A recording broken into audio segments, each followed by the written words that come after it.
That, of course, was a simulation of what happened on Pearl Harbor Day, December 7th, 1941, which almost instantly became the most important day of my life, even though I wouldn't be born until 581 days later. That's right, more than a year and a half later. Yet, it was the most important day of my life. And looking at the bigger picture, December 7th, 1941, was one of the worst days in U.S. history. Yet, at the same time, it would become one of the best days. The worst day, and I quote here, "The unprovoked sneak attack on Pearl Harbor was but one of a series of 9 Japanese attacks planned for that day. Attacks aimed at strategic British and American military installations throughout the Pacific. I'm talking about Pearl Harbor, Guam, Wake Island, Singapore, British Malaya, Burma, Thailand, Java in the Dutch East Indies, and the Philippine Islands. All the attacks proceeded according to schedule, except for the one aimed at the Philippines." End quote. I wrote those words about 30 years ago as the ghostwriter, for the introduction of the War Journal of Major Damon Rocky Gloss, one of the first American heroes of World War II. The book was published in both English and in Japanese, and Rocky's actual journal is enshrined in the Smithsonian Institute as a historical artifact of World War II. I didn't know about the other attacks until I performed the research for the book. The amazing part is that the targets were located in several different time zones spread throughout the South Pacific.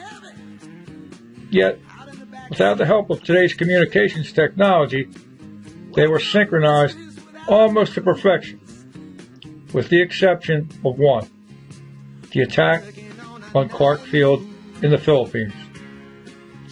Heavy fog hung over the island of Formosa, what is now Taiwan, thus socking in the Japanese bombers, armed, loaded, and poised for takeoff, and delaying the attack on Manila in the Philippines some 600 miles due south.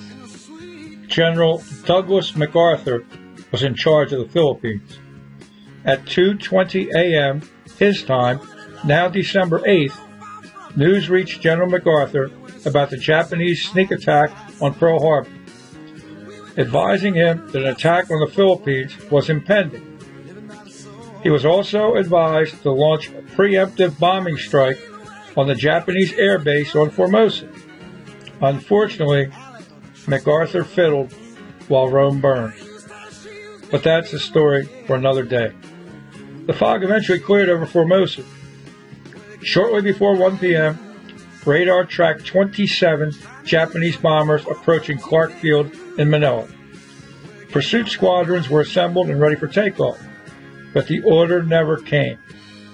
So the Japanese bombers swept in unabated and executed a successful surprise tactical mission on Clark Field. Soon followed by a wave of an additional 26 Jap bombers dropping their loads on Clark Field, along with a squadron of Jap Zeros strafing the field for an additional 30 minutes. At the same time, another 54 Japanese bombers attacked the auxiliary airfield slightly to the north of Clark Field. Needless to say, both the U.S. and Great Britain suffered huge losses that day. In addition to the destruction of aircraft and warships, these sneak attacks claimed thousands and thousands of lives. The overwhelming destruction of U.S. forces prompted President Franklin D. Roosevelt to rally round the flagpole with his historic Day of Infamy speech. So, that's the worst day. Now for the best day. These sneak attacks solidified the United States into a nation of patriots who refused to be beaten. Able-bodied men volunteered to serve their country.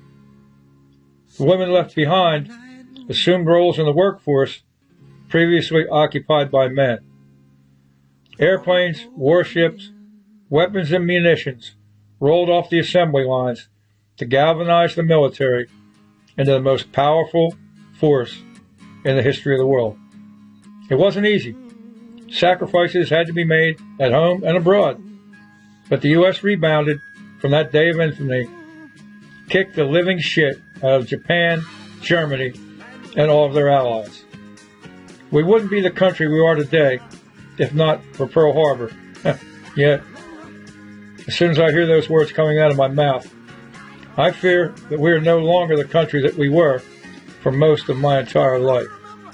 These last few years have seen American patriotism drifting away from nearly half of the population. But that, too, is a story, yes, a sad story, for another day.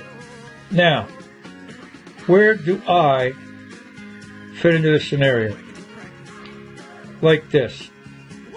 My parents were boyfriend and girlfriend on December 7th, 1941. They were in their mid-30s. Maybe they get married, and maybe they wouldn't. Who knows? But because Japan bombed Pearl Harbor, President Roosevelt declared war that very day, and the United States entered World War II. My father was a high school teacher in upstate Pennsylvania, coal country, at Nanticoke High School. He and my mother had a long talk.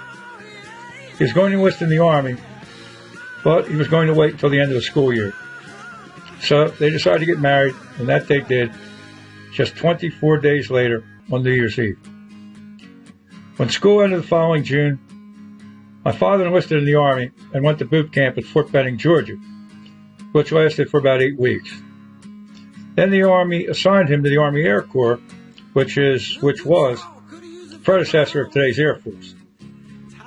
And the Army shipped him to flight training at Dale Mabry Army Airfield in Tallahassee, Florida, which would last for another 9 weeks.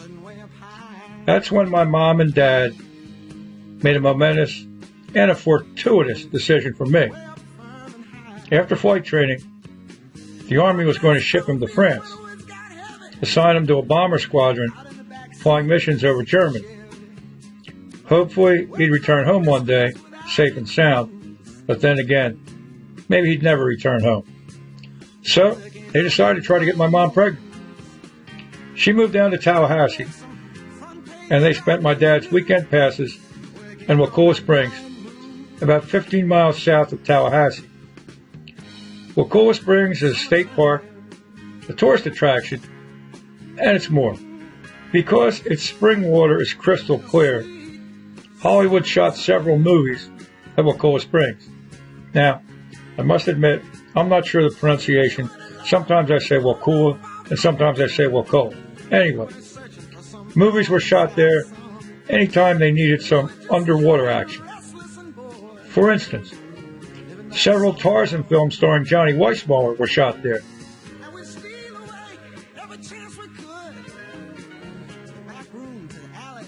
Plus, Creature from the Black Lagoon. Airport 77. Night Moves, starring Gene Hackman, with my hero James Woods and Melanie Griffin on the undercard. And a movie I never heard of, Joe Panther, but starring Brian Keith and Ricardo Montalban. So, ladies and gentlemen, that makes me one of the few people in this world who knows exactly where I was conceived, in a motel in Wakulla Springs, Florida. Now, my father was stationed in France when I was born, July 11th, 1943.